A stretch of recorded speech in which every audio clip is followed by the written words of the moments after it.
সময় সবটা মানিয়ে নিতে শিখিয়ে দিলেও আমি এতটাও মানিয়ে নেওয়ার মতো বড় হয়ে ওঠেনি যতটা প্রতিদিন নিজেকে মানিয়ে চলতে হয়। কিছু মানুষ তো আছে যারা জন্ম থেকেই শক্ত হয়, আর কিছু মানুষ সময়ের নিষ্ঠুর হাতে বারবার ভেঙে গিয়ে শক্ত হওয়ার অভিনয় শেখে।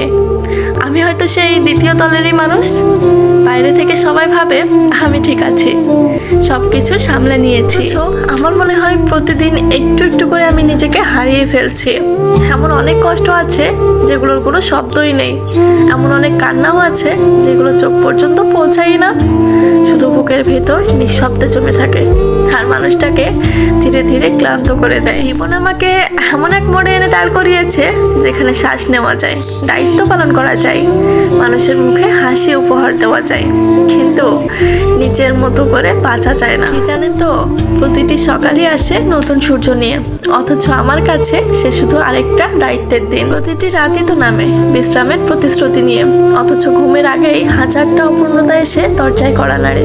মনে হয় আমি বেঁচে আছি ঠিকই, কিন্তু জীবনের স্বাদ নেওয়ার অধিকারটা যেন কোথায় হারিয়ে ফেলেছি। তবুও মানুষ তো আশাতেই বাঁচে।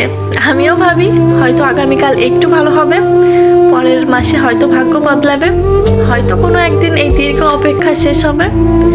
এই হয়তো শব্দটার উপরেই ভর করে আমি প্রতিদিন যুদ্ধ চালিয়ে যাই, কারণ আশাহীন মানুষ বেঁচে থাকে না, শুধু অস্তিত্ব টেনে নিয়ে চলে। আমি এখনো বিশ্বাস করতে চাই অন্ধকার যতই দীর্ঘ হোক একদিন না একদিন আলো আসবেই।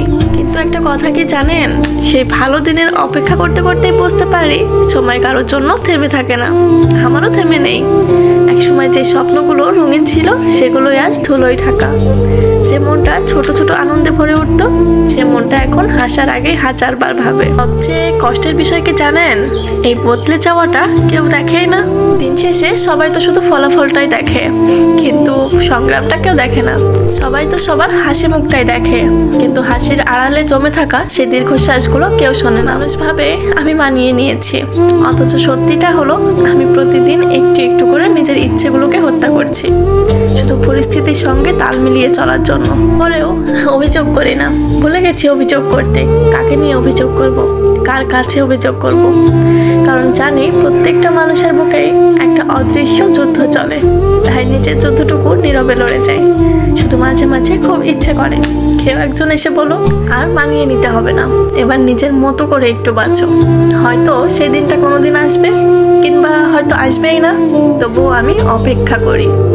কারণ অপেক্ষা করতে জানাটাও এক ধরনের সাহস। তো একদিন ভালো দিন সত্যিই আসবে, হয়তো সেই দিন আমি আবারও প্রাণ খুলে হাসতে পারবো, বিনা কারণে আকাশের দিকে তাকিয়ে শান্তি অনুভব করব, আবার ফুলের সৌন্দর্যে মুগ্ধ হব। আর যদি সেই দিনটা আসার আগে জীবনটাই শেষ হয়ে যায়, তবে একটা জীবনের সবচেয়ে বড় আফসোস থেকেই যাবে।